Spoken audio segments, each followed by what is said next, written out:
আমার বিয়ের 1 মাস পর জানতে পারলাম আমার শাশুড়ি নাকি গর্ভবতী। এই খবরটা আমাকে দিল আমার স্বামী সাজ্জাদ। আর এই কথাটা বলার সময় তার মুখে এক রাশ রাগ আর ঘৃণা দেখতে পেলাম। আমাকে এই কথাটা বলে ধপ করে খাটের উপর বসে পড়লো সে। তার ফর্সা মুখটা রাগে লাল হয়ে গিয়েছে, কিন্তু আমি এটাই বুঝতে পারলাম না যে এতে এত রাগ করার কি আছে, বা এত ঘৃণা কি আছে, বা এমন ব্যবহারই কেন করছে। কিন্তু তার এই থমথম মুখ দেখে কিছু বলার আর সাহস পেলাম না। চুপচাপ তার খাটের পাশে দাঁড়িয়ে রইলাম। কিছুক্ষণ পর সে রেগে গজগজ করে বলতে লাগলো, ন্যূনতম কোনো লজ্জা আছে? এই বয়সে কি কেউ এসব করে? ছি ছি ছি, লজ্জায় তো আমার মাথা কাটা যাচ্ছে। আত্মীয় স্বজন, বন্ধু বান্ধব, পাড়া প্রতিবেশী, ওরা এসব শুনলে কি ভাববে? আর আমার কিছু বন্ধু বান্ধব, কলিগ, তাদের কথা তো বাদই দিলাম। সমাজে তো আমার একটা মান সম্মান আছে। এইদিকে আমি ভেবেই পাচ্ছি না এতে সমাজের মান সম্মানের কি হলো। এরকম একটা খুশির সংবাদে আমার বরের বয়স 26 বছর, তারপর আমার ননদ, তার বয়স 21 বছর। আমার শাশুড়ি খুবই কম বয়সে বিয়ে হয়েছে। তার প্রথম সন্তানই হচ্ছে আমার স্বামী সাজ্জাদ। খুবই কম বয়সী একজন মানুষ উনি। এত সুন্দর দেখতে উনি, ফর্সা একদম ছোটখাটো একজন মানুষ।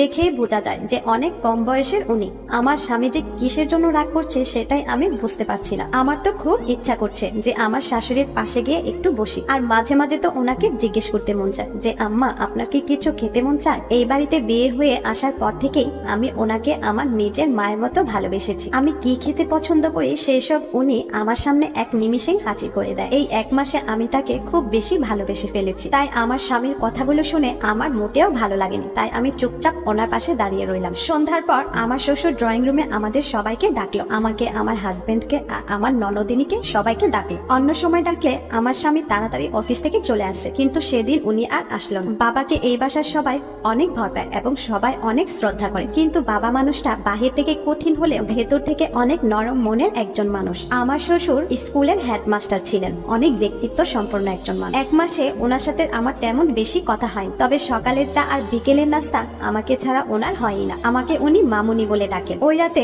আমার শ্বশুর আর ড্রয়িং রুম থেকে গেল না। আমার স্বামী আসার সাথে সাথে আমার স্বামীকে বলল, তোমার সাথে আমার কিছু কথা আছে। এদিকে সাজ্জাদ মাথা নিচু করে বসে রইল। তখন আমার শ্বশুর বলল, শোনো, প্রত্যেকটা মেয়ে সুন্দর একটা স্বপ্ন নিয়ে তার সংসারে আসে। তার একটা সুন্দর সংসার হবে, সন্তান হবে, আরো কত স্বপ্ন থাকে। কিন্তু তোমার মার কিছু কিছু স্বপ্ন আমি পূরণ করতে পারিনি। আর সেই স্বপ্ন যদি এই বয়সে পূরণ হচ্ছে, তাহলে তুমি এমন ভাবে কেন বাধা দিচ্ছ? এই কথাটা শোনার সাথে সাথে আমরা সবাই অবাক হলাম। আমি, আমার ননদ সোহেলি এবং আমার স্বামী সাজ্জাদ। তখন মনে মনে ভাবলাম যে কি এমন স্বপ্ন পূরণ হয়। তখন হুট করেই সাজ্জাদ বলে উঠলো, তুমি এসব কি বলছো বাবা? আমরা কি সন্তান হিসেবে যথেষ্ট নয়? আমরা তো সাথে আছি, তুমি আছো, আমরা আছি। তার সংসার আছে, ছেলের বউ আছে, তারপরেও এই বয়সে তার সন্তানের প্রয়োজন। এরপর আমার শ্বশুর যা বললো সেটা শোনার জন্য আমরা কেউই প্রস্তুত ছিলাম না। তখন তিনি বললেন, নিজের সন্তান আর পরের সন্তানের মধ্যে পার্থক্য বোঝো। কথাটা শুনতে খারাপ লাগলেও আজকে তোমাকে আর সোহেলিকে একটা কথা বলি শোন, যে তুমি আর সোহেলি কিন্তু তোমার মায়ের সন্তান না। তোমাদের জন্মের পর